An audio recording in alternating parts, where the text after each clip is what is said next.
All right, let's move on to this topic, and this is going to get interesting.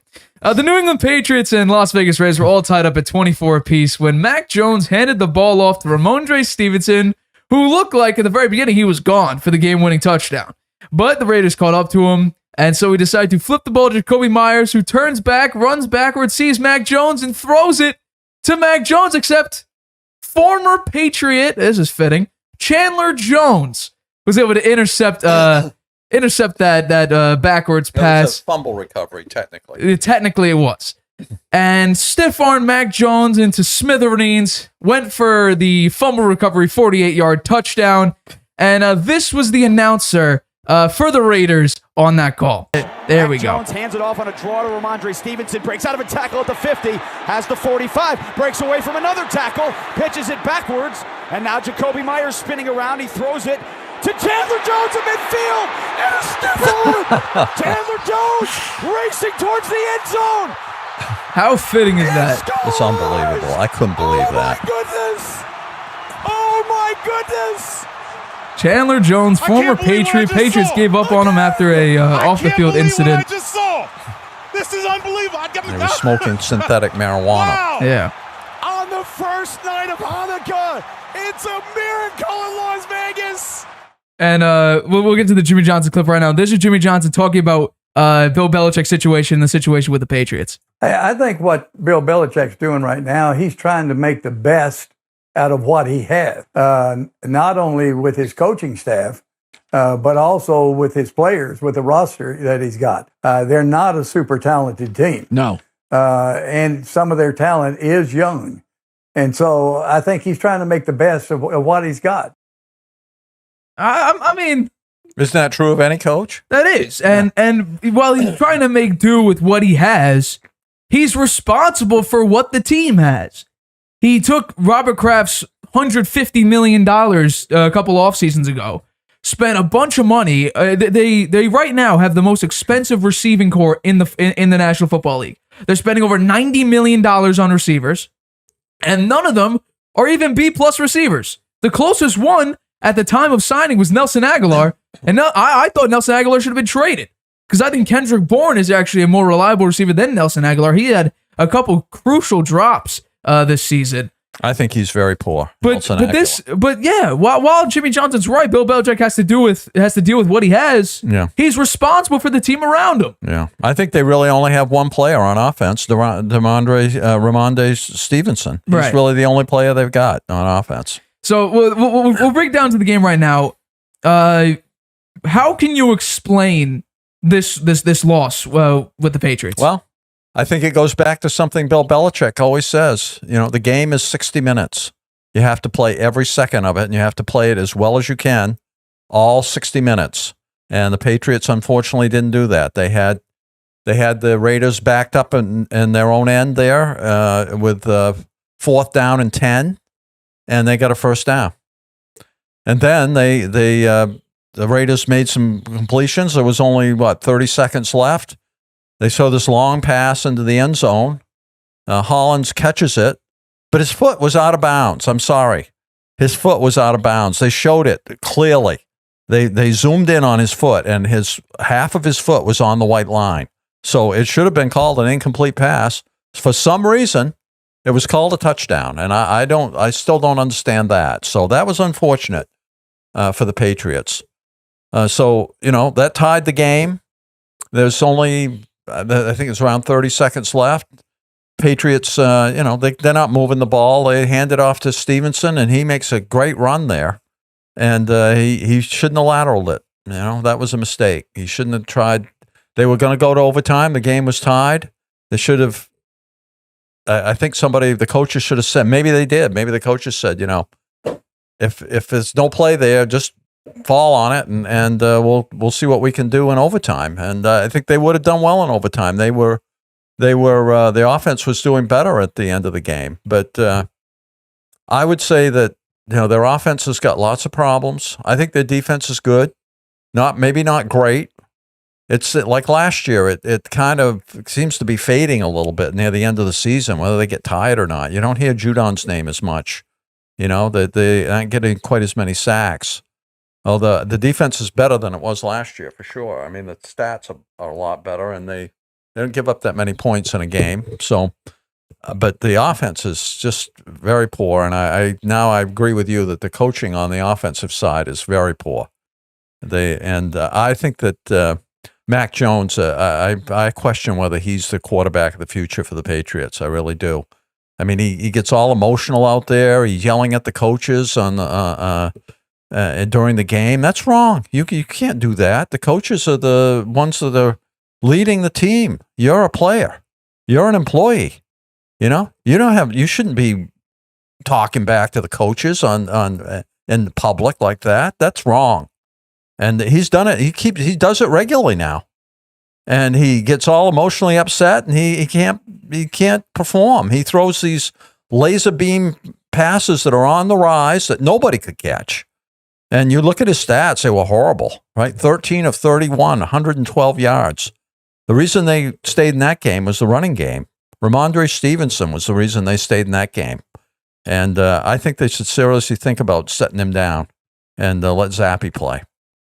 I don't necessarily agree with that ending part. And we've been over this before, and I'm going to get into it again, but this game was there was a lot going on. First, you go down 17-3, thanks to Belichick's defense. And then, you slowly crawl your way back to make it 24-17. Then the Raiders scored a late game touchdown. That touchdown was a questionable touchdown. Should be protested. I think it could be protested because it was clear the guy's foot was out of bounds. The announcer said it. They called in their expert on they have the guy on the announcing that is an expert on the calls, and he said, "Oh yeah, the guy's foot's out of bounds," and suddenly they call it a touchdown. I don't get it. I really don't get that. And then here's the thing: when you have other coaches from different teams, like the Cardinals were not a very good team. You have the Cardinals come out, and their defensive coordinator says, well, we take a look at their game plan. It's a lot of screen passes, short passes, and handoffs and short routes. And then he says, in a follow-up to that statement, it's like a defensive coordinator calling offensive plays. Well, he's right. Mac Jones last year looked like a very viable quarterback until very late in the year. He had 3-4 games near the end that was stinkers. He had what I like to call a rookie season, except the first 12 games were a great rookie season.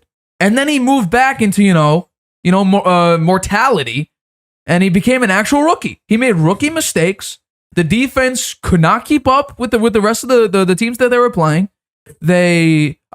Mac Jones played phenomenal against the Cowboys. Then Belichick gave up that huge play against CeeDee Lamb to lose that game. Mac Jones beat the number one seed in the Titans. Belichick's defense assisted with that. And then this year, Belichick decides to pick up two coaches who were with him before, but who were failures elsewhere, and get rid of the only viable offensive mind on that team. No other person on that team can call offense. Bill Belichick can't. Matt Patricia for sure can't. I don't think they got rid of. They let him go. They let Josh McDaniels go. He got an offer that he accepted to be a head coach. It's not like they let him go. I would have given him a raise. Give him a raise. Well, they did. He was making way more money than he got to be head coach of the Raiders. So it was his choice to leave. He went for less money to be a head coach. How do you compete with that? He wanted to be a head coach, so make it enticing. Here's the thing: when an actual competent offensive person's calling the plays, and you have a quarterback who's the greatest of all time, and people actually believe in the culture because it's working, you don't see these types of plays. You don't see your own players all of a sudden think on the fly and try to make a impartial decision. Ramondre Stevenson flipped to Jacoby Myers, could have been smart. Then Jacoby Myers decided to run 20 yards backwards and flip it to Mac Jones cross field. You would never see that with any team that believes in their own system. The Patriots do not believe in their own system, otherwise this wouldn't have happened. That's a good point. And I thank God Mac Jones is saying something, showing people that this is not working, because other players won't do anything. He's going to wind himself. I disagree. I don't think that he should be He could do it behind the scenes. I think that's Bill fine. Belichick isn't even calling his own team it's out. not fair to the team or the coaches for him to be out there crying like a little baby that he's unhappy with what the play calls are or the speed at which they're coming into the game. You know, that's not his thing. Here's the thing that's we do. the coach's thing. Here's the thing we do, right? What about any other player? Any other player? Aaron Rodgers on the field. He complains about some stupid stuff, but not about his offense failing. He does it to the media. That's something I don't like. He calls out his team against the media. During the game, you don't see him crying like a baby. Yes, you do. Tom Brady, all the time screaming at his offensive lineman, all the time screaming. No, but he's just not screaming at the coaches. Because it's his players' fault. This time it isn't He's their trying to players' fault. he's trying to get his players going. I think that's a motivational thing. It's a leadership skill. Yes. That's a leadership thing. And here's the problem. When your players aren't the problem, why would you yell at them?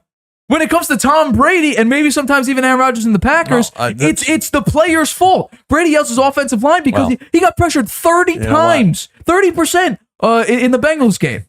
20 against the 49ers. He was yelling again, barking at his offensive line. He got pressured 25% of his dropbacks. You see him yelling about that. When he gets pressured, he yells at his offensive lineman. Okay, well, I think Matt Jones needs to show a little more maturity. And he's making people accountable. Yeah. No, you don't see Bill Belichick do it. You don't see Matt Patricia. It's not his job to make the coaches accountable. The coaches make the players accountable. But it's not the other way around. I'm saying it's not Mac Jones' fault. You wait and see whether Mac Jones winds up staying with the Patriots. I have my doubts. Can I ask you this? I'm sure Belichick is not happy with him. Can I ask you this?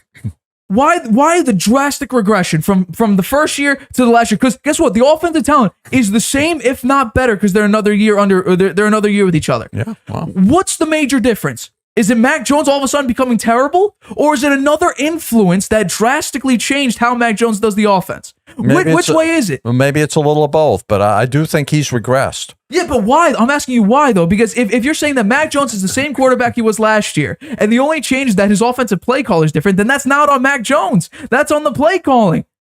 Because if it's really Mac Jones, we wouldn't have seen 3,800 yards, 22 touchdowns, a higher passer rating than Josh Allen, a higher completion percentage than Tom Brady, Matt Stafford, and Patrick Mahomes. We wouldn't have seen that. We wouldn't have seen him be up with. He was an average quarterback, and as a rookie, he blew out every other rookie in his draft class when it comes to stats. Even wins. Well, he was brought into a perfect situation, and then the situation changed. When you have adversity, you got to step up to it. And I don't think he's done a very good job of that. We're not talking about one of the greatest of all time. He's some adversity. He's got some adversity. I'm not saying Mac Jones is an elite quarterback, but what I'm saying is that, I agree with that. I guarantee you put Daniel Jones in that situation. You put any quarterback who's average or below average, Ryan Tannehill. Even, I thought Jimmy G might be good, but these receivers have no separation whatsoever.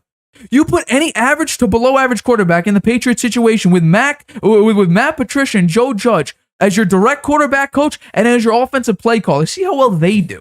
I'm not going to put this. Mac Jones has made some very bad mistakes. He threw that horrible interception after when he had his high ankle sprain against the Ravens. But through the first half, he looked really good. He threw for over 300 yards in that game. He doesn't generally have a game where he's good all the way through the game. And the Vikings game where they should have won. Bill Belichick's defense and that special teams. Maybe should move Joe Judge back to special teams coach. Basically threw away the game. Mac Jones played great in that game. But guess what? It wasn't Mac Jones' fault in that game. Yeah, well. A lot of these games are not Mac Jones' fault. It just so happens is that their team is terrible. And Bill Belichick took a shot at Mac Jones saying that, we can't throw the ball that far. Throw it 65 yards? There's only maybe a handful of quarterbacks that can throw the ball 65 yards. Oh. And I'm not saying Mac Jones is one of them. But we're taking a look at it here. The drastic change is not from Mac Jones' rookie year to this year. It's a whole new offensive philosophy that's brought into. Because you have a defensive guy who the only offense he touched was offensive assistant back in 2005. Yeah, then you go to the Lions. The Lions are a disgrace. The Lions have been a poverty franchise for a long time. Now they're somewhat being relevant because their team is coming together. Dan Campbell's doing a phenomenal job. And Joe Judge with the Giants just haven't been a very good team since Eli Manning was on the team with OBJ back in 2016. Mostly because of who they built around them. The Patriots are looking here, and Bill Belichick is the de facto GM. That might be a horrible... That's probably one of the worst mistakes the Patriots have made. Belichick does pretty well drafting defensive guys. But when it comes to offensive talent, he may be one of the worst drafters I've ever seen. He picked N'Keal Harry in the first round. Cole Strange, who isn't great, he's okay in the first round. Let me remind you, he picked Tom Brady. The greatest player of all time. Bill Belichick selected him. In the 6th round. Nobody else picked him. Bill Belichick did. Yes. Now we're doing 23 years ago. How about, you said he's one of the worst in picking offensive players. He picked the best player to ever play the game. When's his last phenomenal pick on offense? Tom Brady. 23 years ago. Okay, well. Update your resume. He picked the best player ever to play the game. Update your resume.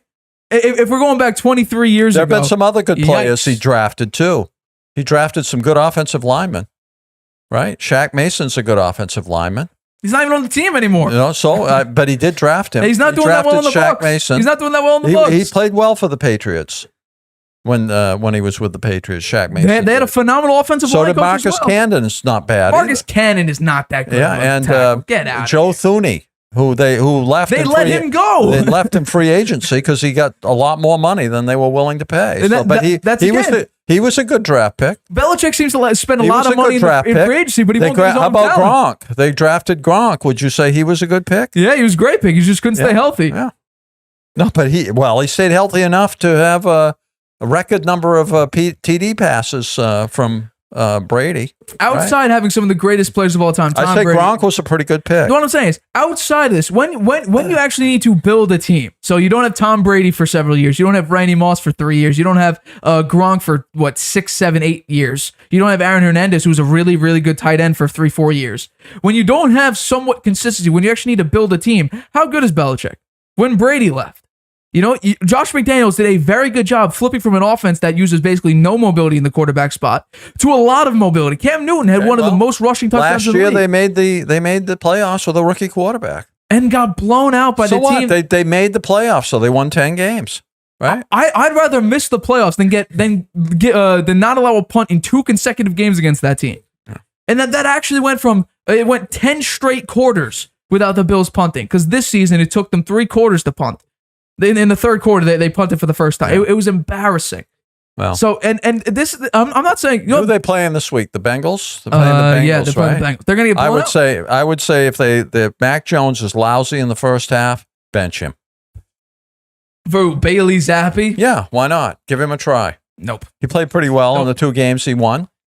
Yeah, I'd say give him a try. Not a chance. He's got his own. His passes are pretty zippy. Zappe. So then cut him.